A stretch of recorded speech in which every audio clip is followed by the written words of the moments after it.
Y invitamos a los integrantes del presidium a tomar su lugar.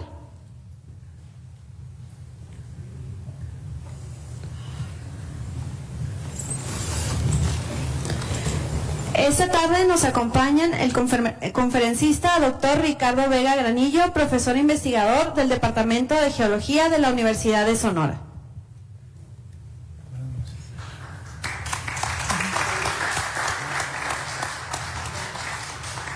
Como moderador estará con nosotros el doctor José Luis Moreno Vázquez, profesor investigador del Centro de Estudios del Desarrollo del Colegio de Sonora.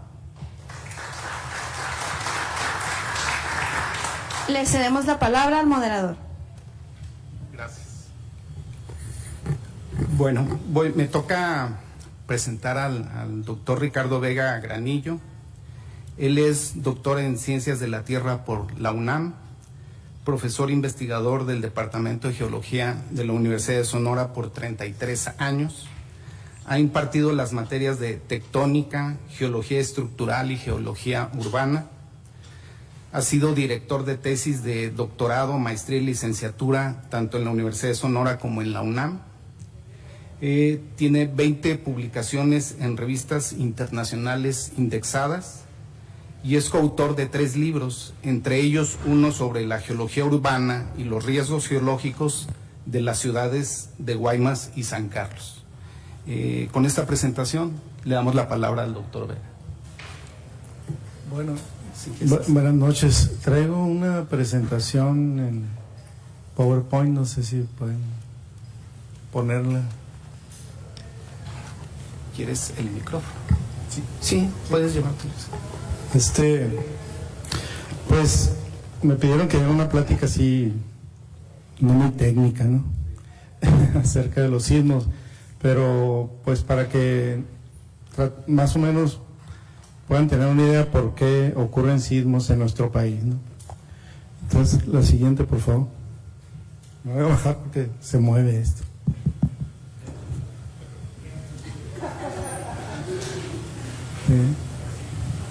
Mira, aquí está. Muy bien. Bueno. Muy bien, entonces, pues, ¿qué es un sismo? Un sismo, pues, es un temblor, un movimiento de la corteza terrestre que se origina naturalmente, ¿no? También pueden generar sismos otras manifestaciones humanas como las bombas, sobre todo las muy grandes, y también en las explosiones en las minas se producen pequeños sismos, hace que vibre el terreno aledaño, pero estrictamente los sismos se generan de manera natural. La siguiente, por favor.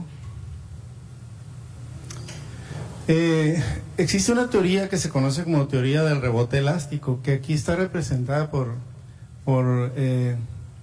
lo que sucede en la corteza terrestre es que la Tierra es un planeta dinámico.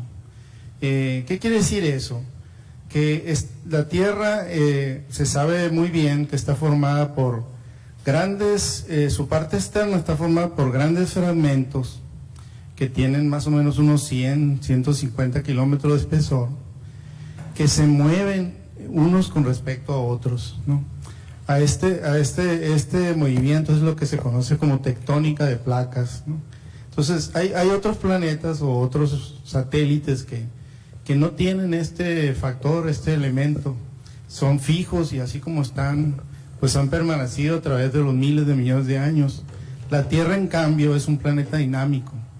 Entonces estas grandes placas, estos grandes fragmentos se mueven unos con respecto a otros y esos movimientos crean esfuerzos en las rocas.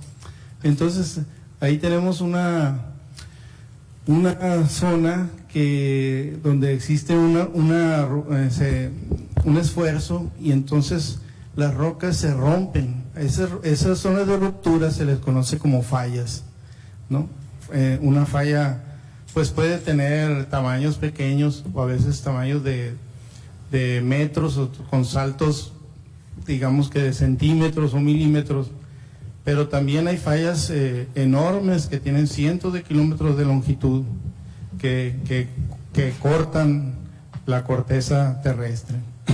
Entonces, cuando se va generando un esfuerzo en las rocas, pues las rocas resisten resisten todo lo que pueden hasta que ya no, hasta que se vence la fuerza de resistencia y entonces se rompen, como podemos ver ahí donde dice ruptura. La energía que se había ido acumulando a través del tiempo se libera de manera súbita en forma de ondas. Estas formas de ondas, también de calor dentro de la Tierra, y entonces la falla produce un movimiento, pega un salto. Entonces uno pues ve a veces una falla que tiene un desplazamiento de, digamos, de cientos de metros o kilómetros incluso, pero los saltos que pegan las fallas son saltos pequeños, podríamos decir. O sea, el más grande desplazamiento en un solo salto ha sido como de 6 metros, ¿no? ¿Sí? Entonces, la siguiente, por favor. Entonces, aquí vemos lo que es un sismo. Un sismo se genera generalmente a profundidad. Aquí hay un lugar donde inicia el rompimiento y el salto es el desplazamiento que se ocurre, es lo más grande que puede ser. A ese lugar se le conoce como foco o hipocentro.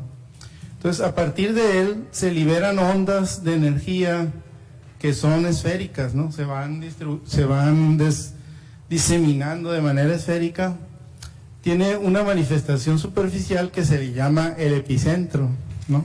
Estrictamente, pues el sismo no ocurre ahí, sino aquí, pero pues su proyección a superficie es el epicentro.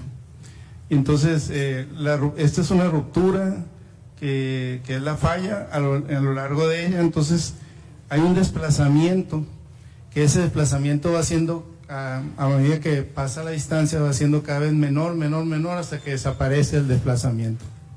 La siguiente, por favor. Aquí vemos, por ejemplo, una fotografía en un corte de una carretera donde se ven, la siguiente, se ven fallas que cortan las capas de roca y las han desplazado, ¿no? Entonces, esto es para ver una evidencia con desplazamientos, pues, centimétricos, decimétricos. Pueden ser métricos, puede ser de decenas de metros, cientos o kilómetros, cientos de kilómetros incluso. La siguiente. Aquí vemos una imagen de satélite donde se ve una enorme falla. Estos son 2 kilómetros para que tengan una idea de la escala, ¿no? La siguiente, por favor. Ahí se ve la falla y la siguiente. Y ese es el desplazamiento que ha habido total de unos 4 kilómetros. Se puede ver en esta imagen de satélite claramente cómo se rompe la corteza, ¿no? Entonces, pues, este desplazamiento no ocurre de una sola vez, o sea, va ocurriendo a pequeños saltos, como les decía. La siguiente, por favor. Entonces, la energía que se va liberando se libera en forma de ondas.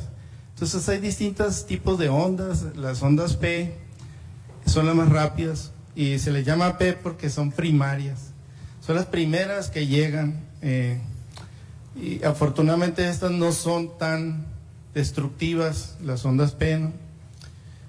Son las más rápidas, son las primeras que llegan. Después están las ondas S que tienen una distribución así como longitudinal, se llaman S porque son secundarias, llegan después, ¿no? Tienen una velocidad más lenta y tienen una forma pues así como ondulada, ¿no? Esto es como si, para darse una idea de que es una onda P, es como si usted golpea una mesa en un extremo y alguien que está del otro lado de la mesa inmediatamente siente el golpe, porque se transmite ese golpe a través del material.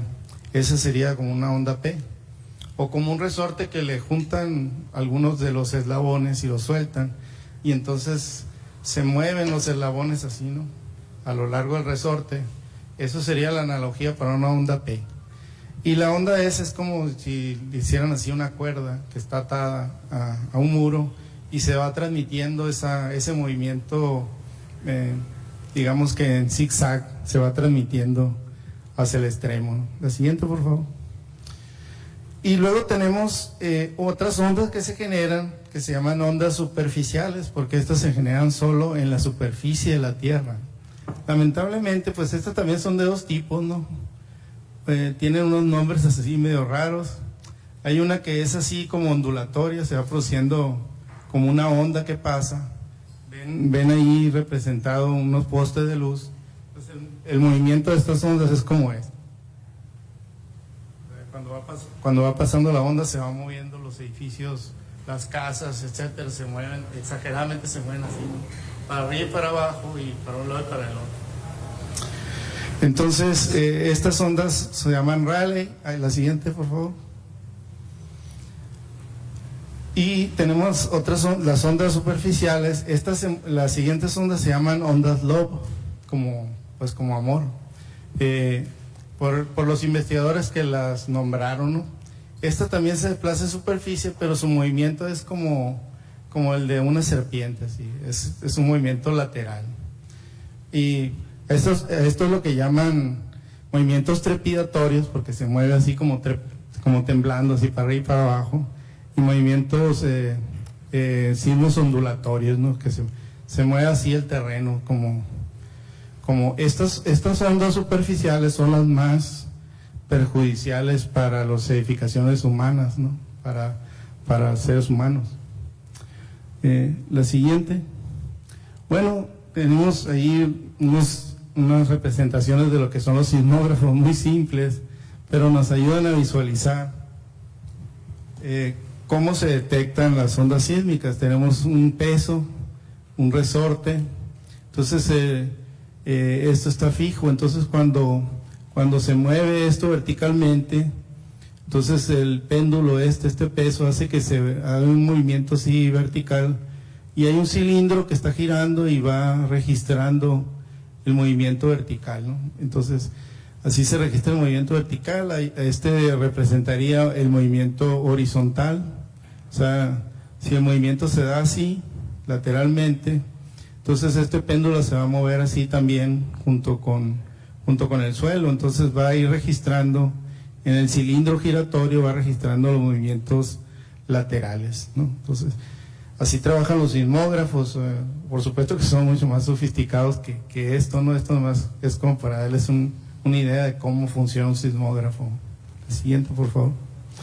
Aquí tenemos un sismógrafo. Entonces los sismógrafos normalmente, pues todavía es un sismógrafo con pues unas reglillas, unas plumillas, van marcando el movimiento vertical, el movimiento horizontal, y el movimiento, y este es no me acuerdo qué es este. Son 3 movimientos que registran los sismógrafos, ¿no? La siguiente, por favor. Y pues ahora hay sismógrafos digitales, ¿no? Que ya todo lo van registrando de manera digital. Entonces, normalmente eran unas plumillas, estaba girando así un rollo de papel constantemente, estaba moviéndose muy despacito y las plumitas se están moviendo. Entonces, si pasa un camión por la calle, así las plumitas lo registran, ¿no? Que vibra, que produce una vibración del suelo leve, pues las plumitas esas del sismógrafo registran eso, y cualquier cosa, ¿no? Pueden registrar explosiones de bombas atómicas, por ejemplo. Si alguien quiere secretamente explotar una bomba atómica, de todos modos las demás naciones inmediatamente lo detectan por los sismógrafos. Son muy sensibles y pueden registrar muchas cosas, hasta cosas como gente caminando por ahí, ¿no? Entonces aquí tenemos un registro. La primera onda que llega al sismógrafo es la onda P, la primaria, la más rápida. Posteriormente llega la onda S, llega un poquito después, esto es más o menos 1 minuto, pasan unos minutos y llega la onda S. Y posteriormente llegan estas ondas muy grandes. Eso está registrando, por ejemplo, el movimiento vertical del suelo, ¿no? Entonces, la onda P, poquito movimiento, la onda S un poquito más. Pero estas son las ondas superficiales, ¿no? Las más dañinas, su amplitud es mucho mayor, tienen un tamaño mucho más grande y son las que hacen el daño. Lo siguiente. Aquí vemos, por ejemplo, un efecto de un sismo, uno de la Sierra de Cucapamba, California, el 4 de abril de 2010. Aquí vemos cómo la trepidación, la temblor que provocado por el movimiento del temblor que ocurrió en ese día, pues literalmente estremece completamente la sierra y hace que que el polvo se levante, ¿no? Para que se imaginen la fuerza que se necesita para agarrar una sierra y sacudirle el polvo, como quien dice, ¿no? Se necesita una fuerza tremenda, pues. Entonces las fuerzas implicadas en esto son fuerzas tremendísimas, que mueven bloques de miles de millones de toneladas de peso. Entonces y estremeció la sierra y está saliendo el polvo ahí, se está liberando el polvo, ¿no?, del suelo. La siguiente, por favor. A veces pues podemos ver en ese temblor mismo de ese día, se generó este movimiento, este escarpe, que nosotros llamamos un escarpe. Es un brinco del suelo, así que se pegó un brinco aquí más o menos como de 1 metro, pero en otras partes fue como de 1,5 metros, ¿no? De hecho, tuvo un movimiento así lateral y afectó la carretera internacional, la rompió, ¿no? La rompió y la desplazó la carretera, ¿no? De hecho, la línea internacional también la desplaza. No sé qué pasa ahí con los tratados, porque pues una parte de México se desplazó hacia el norte, ¿no? Entonces no sé si los límites territoriales estén fijados con base en las coordenadas geográficas, porque entonces una buena parte de México se pasó al lado americano, aunque se desplazó con todo y línea fronteriza, ¿no? Bueno, la siguiente, por favor. No sé qué acuerdos hay en ese sentido, porque pues imagínense, 30 centímetros por 100 kilómetros o 200 kilómetros, pues es algo de terreno, ¿no? Entonces, si el límite está fijado por la coordenada geográfica, pues ya no es de México.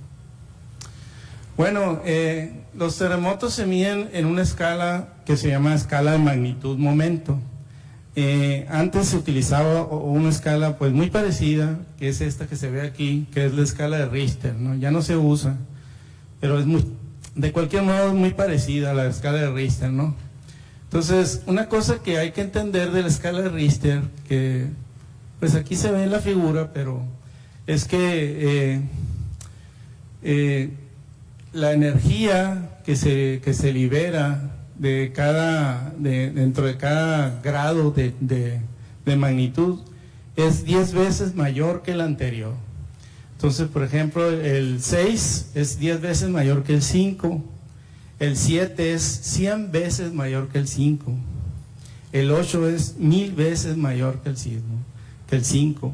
Entonces, la energía la escala se llama, este tipo de escala se llama logarítmica, porque va creciendo así exponencialmente, ¿no? Entonces, no es una escala normal, así que cada número va aumentando lo mismo.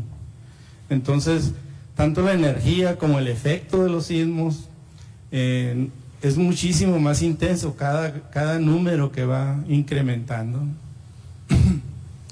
Entonces, aquí pues vienen algunos sismos como el de México del 85, que fue 8.2, pero todavía ha habido usos mucho más grandes, de 9, con unas energías tremendas liberadas en Chile. También hubo un sismo muy grande, ¿no?, en Alaska. San Francisco en 1906 fue como de 8.6. Entonces el daño es en estos arriba de 8, el daño es muy muy grande, ¿no?, en las poblaciones cercanas. La siguiente, por favor. Aquí hay algunas analogías con la energía liberada en kilogramos de explosivo, de acuerdo a los grados de la escala de Richter, ¿no? 1800 kilogramos a 56 billones de kilogramos para un nivel de una magnitud de 9, para que se den una idea de la energía liberada en kilogramos de explosivo, ¿no? Y vienen algunos otros elementos como la explosión del volcán Krakatoa, el del Santa Elena, etcétera, para hacer una comparación, ¿no? O sea, es una energía tremendísima la que se libera la que se puede liberar en un sismo, ¿no? Por supuesto que hay sismos de escalas muy muy bajas. Estos prácticamente pasan indetectados. Entre menores de escala un sismo es más común el sismo, o sea, ocurren muchísimos más eventos, ¿no? 100,000 eventos por año de escala 3, digamos, de escala 3 en Richter, y uno solo de escala 9 al año, ¿no? Entonces, entre más pequeño es muchísimo más común, pero también pues hace muchísimo menos daño, ¿no? Uno solo de estos pues puede crear una catástrofe en una ciudad, ¿no? Lo siguiente. Hay otra escala que es una escala subjetiva que se llama escala de Mercalli, que se ha diseñado también para cuantificar más o menos los daños que ocurren en un sismo. Esta se basa en cosas que la gente percibe. Entonces se levanta una encuesta, o ¿usted qué sintió? Pues yo vi que vibraba el suelo, vi que los focos, las lámparas se movían de un lado para otro, vi que se descascaraba el muro y se caía. Entonces cada registro de actividad, de acuerdo a lo que la gente percibía en cada lugar, iba dando diferentes grados.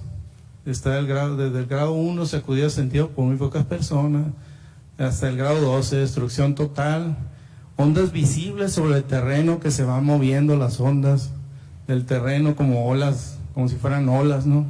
Se ve el suelo ondulando, y etcétera, ¿no? Objetos lanzados en el aire hacia arriba, etcétera, una serie es la escala basada en percepciones, ¿no? La siguiente. Aquí vemos un sismo que ocurrió en 1887, cerca de Bavispe, por allá, en una falla, y en aquel entonces pues no había sismógrafos, no estaba la escala de Richter ni tampoco la de magnitud. Entonces lo único que se pudo registrar, es pues lo que la gente sintió en ese momento. El sismo se sintió casi hasta la Ciudad de México, pero pues en unas escalas muy bajas, ¿no? Se sintió en el sur de Arizona, hasta Hermosillo, y aquí está un mapa de las magnitudes de Mercalli, ¿no? Que era lo que se podía hacer en ese tiempo, ¿no? Hubo pérdidas de vidas poquitas y caída de edificios y eso, porque pues la región no estaba muy poblada, que digamos, ¿no? Pero sí ahí hubo iglesias que se cayeron, algunas edificaciones, etcétera, de los pueblos muy cercanos al epicentro. El siguiente, 51 muertos en Bavispe, ¿no? Entonces, ¿cuál es la causa principal de la sismicidad?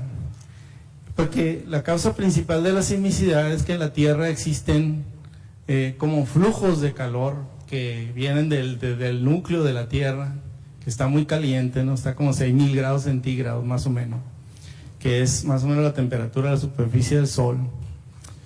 Entonces el calor fluye hacia afuera de la Tierra, pero ese flujo no es homogéneo, o sea, no es igual en todas partes, sino que se concentra en ciertos lugares, y entonces ese flujo de calor desigual hace que las placas se muevan. Es la energía que mueve las placas, es la energía calorífica almacenada dentro de la Tierra desde su formación, y otra energía que se suma a esa energía que es provocada por la desintegración de elementos radioactivos. La siguiente. Aquí vemos las grandes placas que forman la Tierra, son 7 grandes placas, ¿no? Nosotros estamos aquí en la norteamericana, del Pacífico. Entonces estas placas se mueven unas con respecto a otras. Aquí vemos las flechitas de más o menos viendo cómo se mueven, ¿no? Estas se separan, chocan. Aquí vemos que esta placa azul choca con esta. Entonces estos movimientos son totalmente inevitables, o sea, no podemos detener una placa, no se puede detener toda esa energía tremenda que fluye del interior de la Tierra hacia el exterior. Entonces los movimientos las tectónicos que también incluso nos favorecen, porque gracias a la tectónica de placas los continentes se mantienen emergidos sobre el nivel del mar. La siguiente, por favor. Aquí vemos los movimientos de las placas, pueden ser diferentes: 2 placas que chocan, 2 placas que se deslizan lateralmente, o 2 placas que se separan. Aquí tenemos zonas de separación, zonas de choque, Y vemos, por ejemplo, que cuando choca una placa con otra, una de ellas tiende a hundirse debajo de la otra. O sea, hay una placa que se hunde debajo de otra. Y esto que pues es un poco técnico, lo que les quiero decir es que esto que está ocurriendo aquí, que se ve aquí en este modelo, es lo que está ocurriendo en parte en el sur de México. La siguiente. Aquí está México y los fragmentos de placas que hay, están representados en diferentes colores. La placa norteamericana está verde, la placa del Pacífico está café, que se mueve hacia el noroeste, y la placa norteamericana se mueve acá. Aquí hay una placa que se llama de Cocos, y esta placa está chocando con el sur de México aquí. Entonces México tiene, digamos, zonas que se llaman límites de placas, y entonces en esos límites es donde se concentra la sismicidad, ¿no? Entonces tenemos este límite que está aquí, donde Baja California se está moviendo muy lentamente para nuestro punto de vista, ¿no? Se mueve como 4 centímetros por año, se mueve esta distancia así, cada año. Pero en cuestión de tiempo geológico, pues eso, 1.000.000 de años es normal que ocurra, ¿no?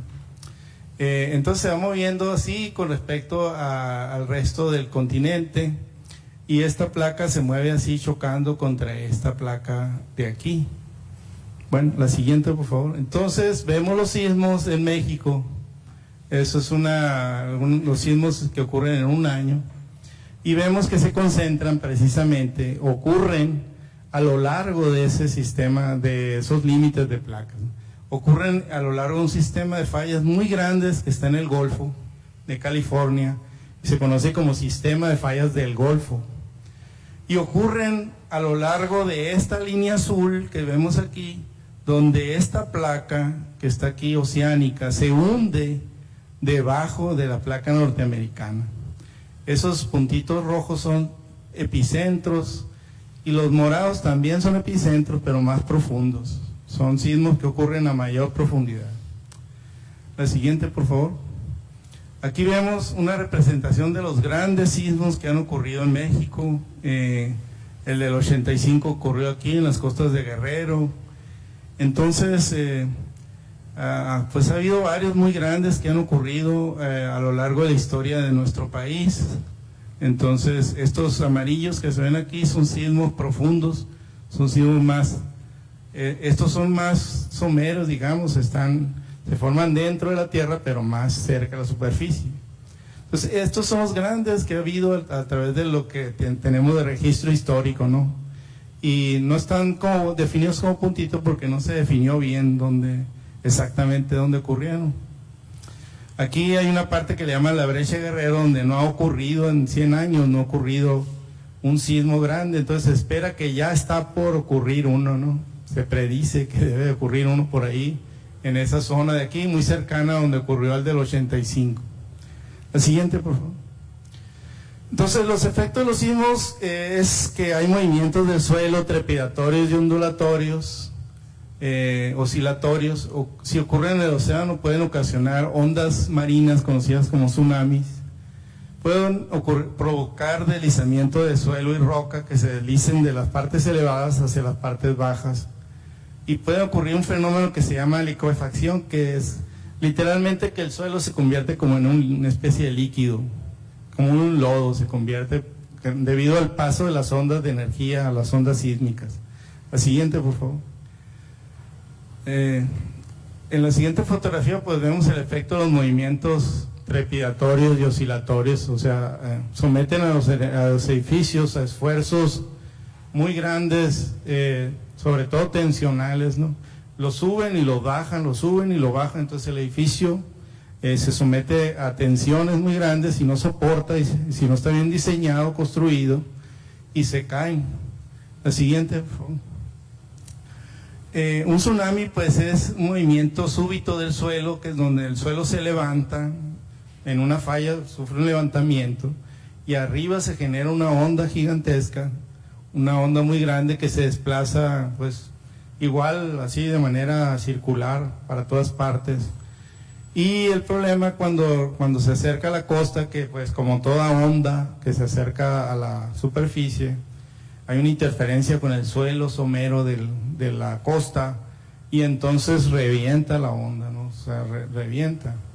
Y entonces pueden generar olas de hasta 30 metros que son terriblemente devastadoras, ¿no? Que en algunas partes del mundo.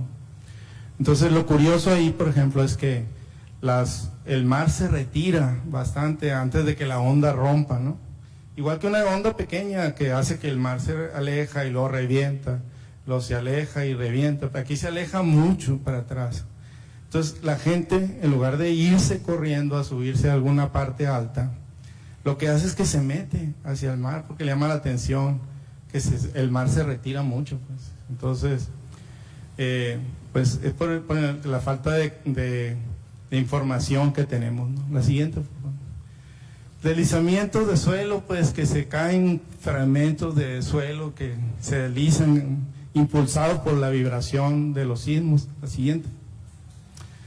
Licuefacción, pues produce cosas como esta, por ejemplo, un edificio que se inclina lateralmente completamente porque el suelo pierde capacidad de sustentar el edificio, entonces se puede.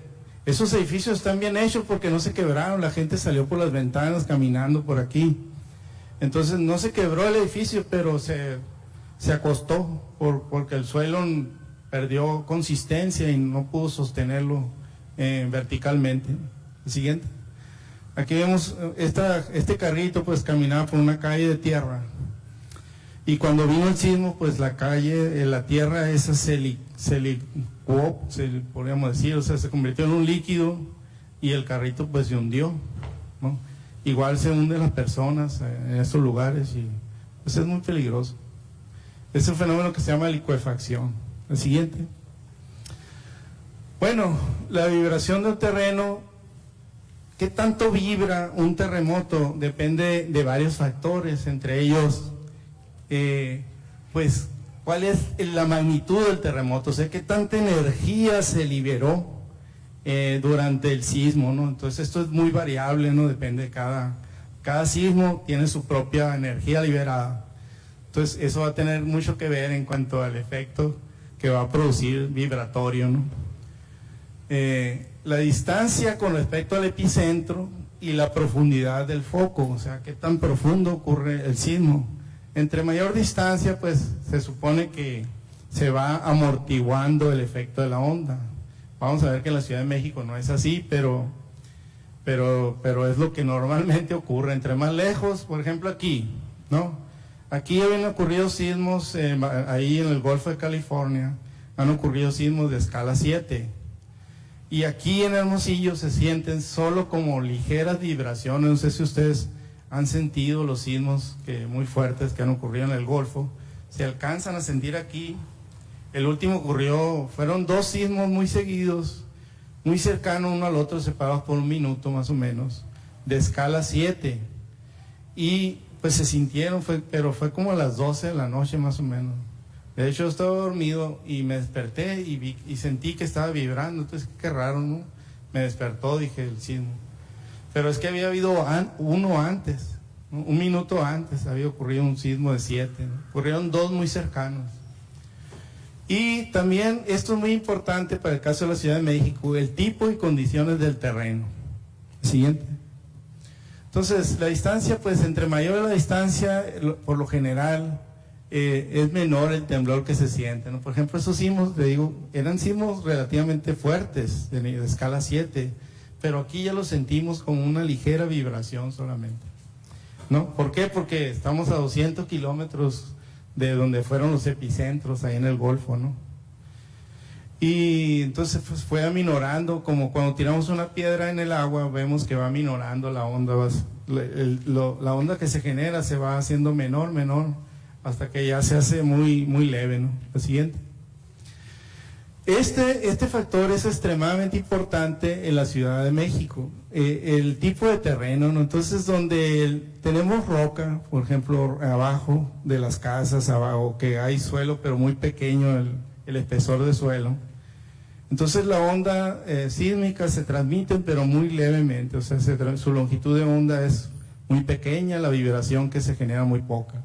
Pero donde entra en un terreno formado por suelo es como la tierra pues que conocemos, que es blanda y que además puede estar saturada o subsaturada con agua, ¿no?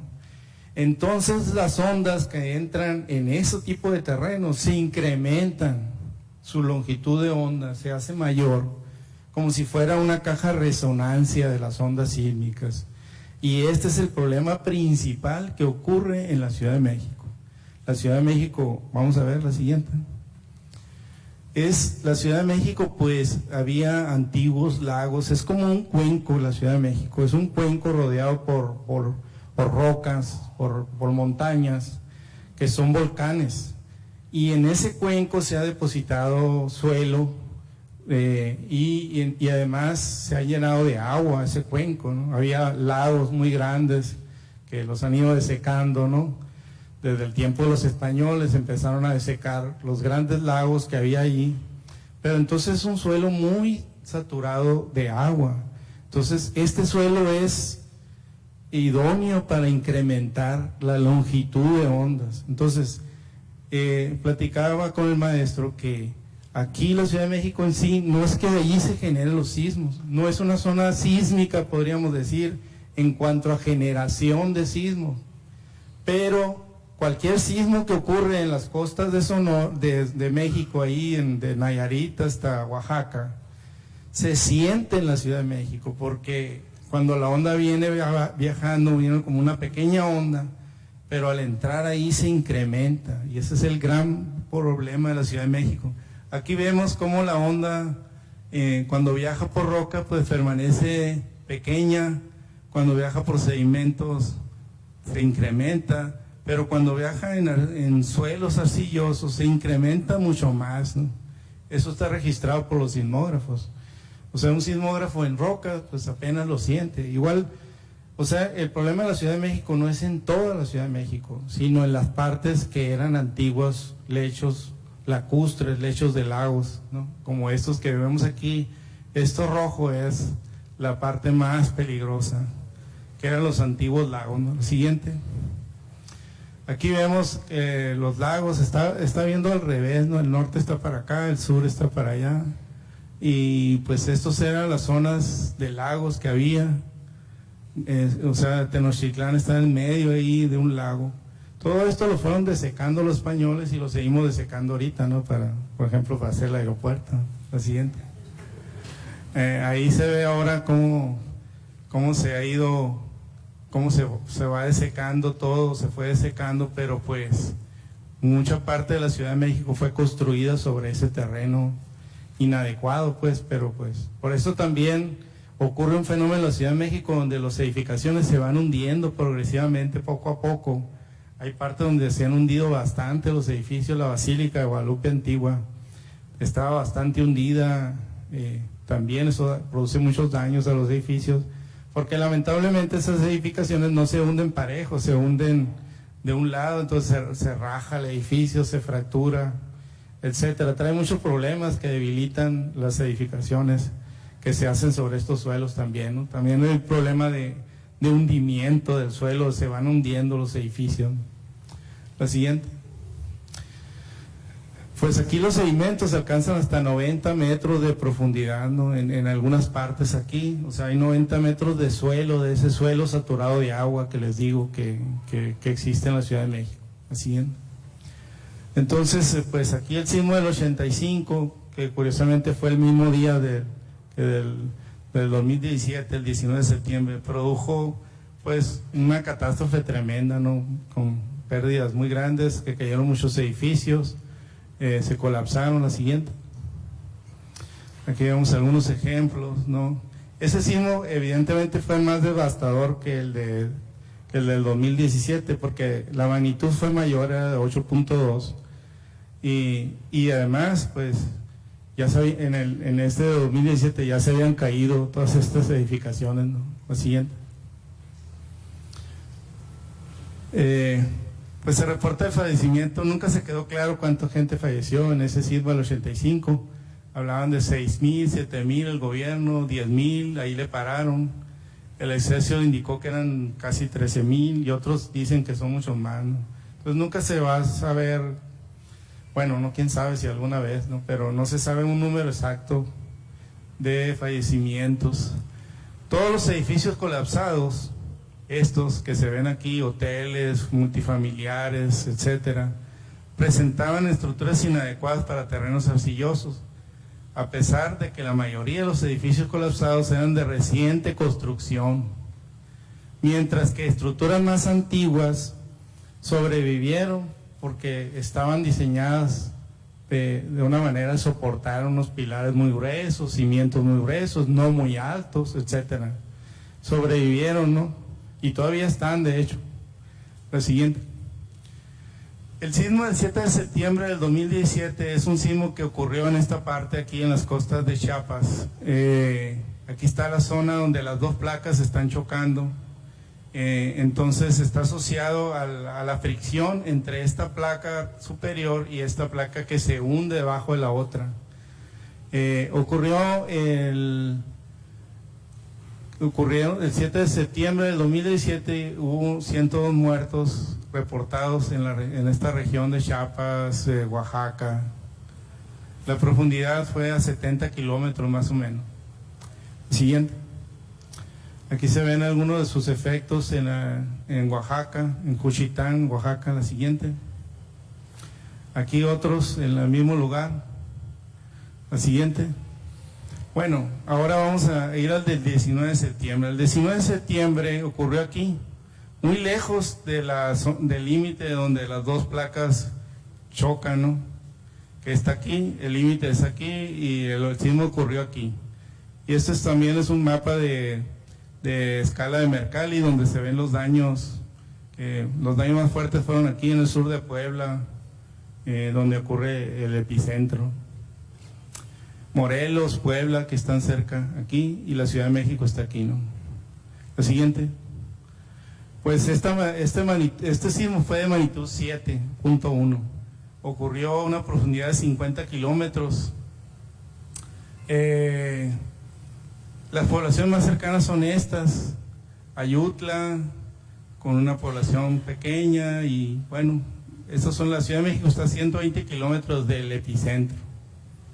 Entonces, las ondas sísmicas llegaron muy rápido hacia la Ciudad de México, por eso dicen que no dieron oportunidad a las alarmas de emergencia de sonar y advertirle a la gente. Pues también cuando se ve un video de la gente tratando de salir en el momento que está ocurriendo un sismo, pues no pueden ni siquiera caminar, o sea, prácticamente se van estrellando contra las paredes y no avanza para salir, ¿no? Hay gente que sí logra salir. Entonces, aunque tuvieran un minuto para salir, eso quizás les podría, de la alarma, eso los podría haber ayudado a salir de los edificios, pero es fue demasiado rápida la llegada de la onda sísmica, ¿no? Viajan a velocidades las ondas sísmicas viajan a velocidades de 8 kilómetros por segundo, más o menos. O sea, son muy rápidas, pues. La siguiente. Aquí vemos dónde ocurrió el sismo. Esta es la placa que se va hundiendo. Es esta placa que está aquí, la que se llama placa de Cocos. Se va hundiendo debajo de esta placa que es Norteamérica, que México pertenece a esa placa norteamericana. Y el sismo ocurrió justo aquí donde se da este doblez aquí de la placa, más o menos a 50 kilómetros de profundidad. Aquí se ve la profundidad en kilómetros. Y donde se dobla la placa para hundirse más verticalmente, como vemos aquí, todos estos puntitos negros son sismos. Son sismos que ocurren en la placa que se va hundiendo. Hay una fricción entre la placa superior y la inferior, y de vez en vez se desliza la placa. Y entonces creo que se me está acabando el tiempo. La siguiente, por favor. El número de fallecimientos fueron 369. Y son los edificios que se cayeron. Bueno, la siguiente, rápidamente. Este es un mapa de los edificios que se cayeron en el 85 en verde y los edificios que se cayeron en rojo. Y este es el lago, ¿no?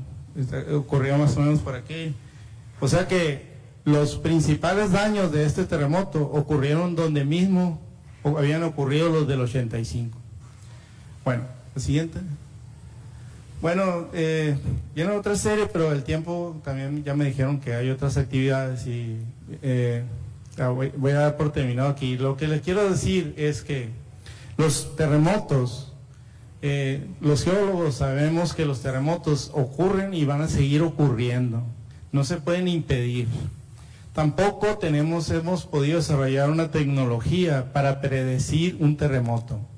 Predecir en el sentido de decir, va a ocurrir un terremoto el 15 de septiembre a las 3 de la tarde.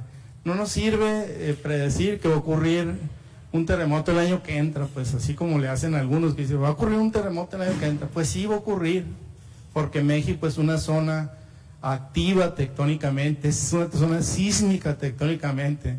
Entonces decir eso no sirve de nada. Y para poder decir, a ver, sálganse todo mundo de sus trabajos, sálganse de las escuelas, necesitamos saber con una precisión muy grande que todavía en ningún lugar del mundo, ni en Japón, ni en Estados Unidos, se puede predecir un sismo. Lo que se puede hacer con los sismos es reconocer cuáles son las regiones riesgosas. Aquí se tienen en la Ciudad de México perfectamente establecido cuáles son las zonas de mayor riesgo. Y entonces diseñar programas que ya existen en la Ciudad de México, ¿no? Diseñar programas de construcción rigurosos. ¿Se pueden construir edificios en esa zona? Sí, pero deben de construir con especificaciones mucho más altas que un edificio normal. Sí, se pueden hacer cimentaciones antisísmicas, que les iba a presentar algunas que hay, ¿no? Que ponen resortes, amortiguadores en los edificios que absorben las ondas, ¿no? Entonces, sí se puede construir, pero va a ser más costoso, va a ser más caro, porque hay que implementar estos sistemas.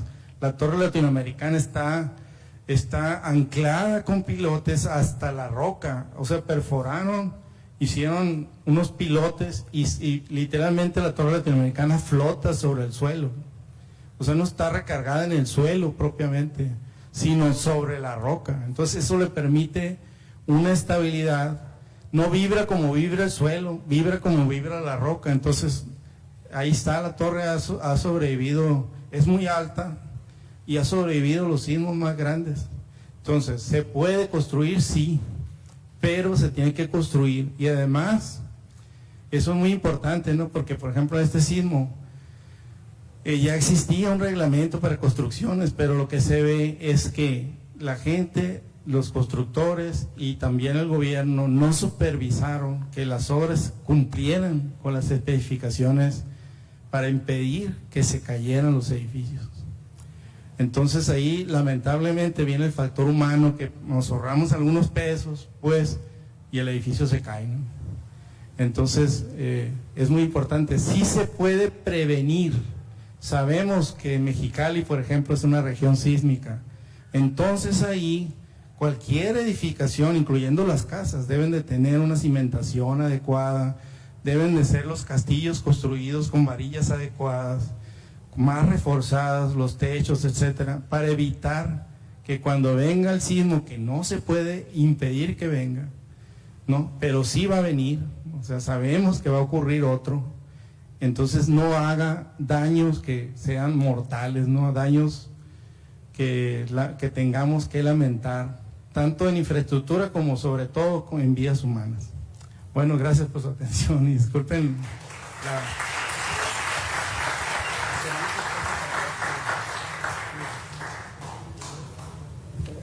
Bueno, estamos contra el tiempo, pero tenemos espacio para 2 preguntas. Cristina y usted. Cristina, Sí, una pregunta muy concreta. Aquí en Hermosillo, en términos de política pública o en términos de política municipal, ¿cómo estamos? O sea, ¿qué es lo que se ha hecho? Sí, pues se han hecho estudios de riesgos aquí en Hermosillo, ¿no? Pero lo que es históricamente, pues no se ha detectado que haya alguna zona particularmente sensible a los sismos, ¿no? Y sobre todo que no ocurren aquí exactamente, ya vienen más debilitados. Lo que ha ocurrido en ciertas regiones aquí en Hermosillo es que en ciertas colonias han sufrido cuarteaduras. Las casas han aparecido grietas diagonales. Entonces esas grietas también pueden aparecer, no sabemos si están asociadas directamente a los sismos, porque también pueden aparecer cuando el suelo se compacta de manera diferencial, ¿no? Si se compacta más en una parte, ¿no? Y otra cosa que se ha detectado aquí son hundimientos. A veces hay hundimientos así, aparecen unas fosas como de 5 o 6 metros o 10 metros de diámetro que se hunden como 5 o 6 metros, pero no se asocian tampoco a sismos. Esos han ocurrido así como esporádicamente, ¿no? en la ciudad, y probablemente se asocien más a extracción de aguas, donde se extrae el agua o entonces se colapsa, el suelo se colapsa, se compacta y se hunde súbitamente, ¿no? Han ocurrido por ahí cerca de la Casa de la Cultura, por ahí esas partes. Muy bien. ¿Y la segunda pregunta? Sí, gracias. Se pone de referencia la torre latinoamericana muchas veces, pero yo considero que también se debe de mencionar la torre de Pemex, aunque es más moderno, pero eso pues es una inversión del Estado. Y también tiene una configuración antiterremoto diferente, porque tiene una como albercas en sus sótanos. No sé si pudiera agregar algo al respecto. Y además, pues ese lo construyó mi tío. Sí. Pues muchas felicidades. No, sí hay muy diversas técnicas y tecnologías que se han desarrollado, que ya existen y están reconocidas, ¿no? Hay edificios que, por ejemplo, tienen una especie como de amortiguador, o como gatos así, amortiguadores como resortes, o amortiguadores parecen así como de aire, plásticos, así de plástico. Entonces las columnas descansan sobre eso. Entonces cuando vienen los movimientos, estos absorben el movimiento del suelo, ¿no? O sea, el edificio se mantiene y el amortiguador absorbe, como en los carros. Y también el movimiento del suelo oscilatorio, así también lo absorben. Entonces hay muchas técnicas diversas. Lo que se sabe con certeza es que precisamente funcionan, ¿no? La cuestión es que todos esos implican, por ejemplo, simplemente una casa, una cimentación más ancha, más profunda. Eso también le da rigidez a la construcción, y la casa le da mayor seguridad. Entonces, está probado que funcionan. Entonces, todo a su escala, ¿no? Si van a hacer un edificio muy grande, pues tendrán que tener más. Lo que pasa es que cuesta un poquito más, no un poquito, a veces mucho más, ¿no? Y entonces... pero ahí está la pregunta, ¿no? ¿Qué es más importante? O sea, para mí la vida de una persona es mucho más importante que lo que se puede haber gastado. Entonces, si ya se tomó la decisión de hacer un edificio de 10 pisos, 20 pisos, donde vas a obtener una ganancia muy grande por la venta de muchos departamentos, entonces constrúyelo de acuerdo al terreno. Si estás construyendo en roca, ahí mismo en la Ciudad de México, no te van a exigir esos estándares, porque el suelo es mucho menos riesgoso que en la parte de ahí donde estaban los antiguos lagos. Pero si vas a construir ahí justamente donde ya sabes que se ha caído y hay toda una historia, entonces necesitas invertir más y tener un poco menos de ganancia, ¿no? La tecnología para evitar el daño existe y está probada. Muy bien. Bueno, con esto concluimos la conferencia. Le damos un aplauso al doctor. Muchas gracias. Y les van a comentar las siguientes actividades. ¿Dónde está? ¿Cuál es la siguiente actividad? A continuación vamos a tener una breve explicación sobre el altar de muertos. No sé si gustan acompañarnos de aquel lado. La jefa del Departamento de Difusión Cultural, la licenciada Inés Martínez de Castro, nos va a contar un poquito de eso.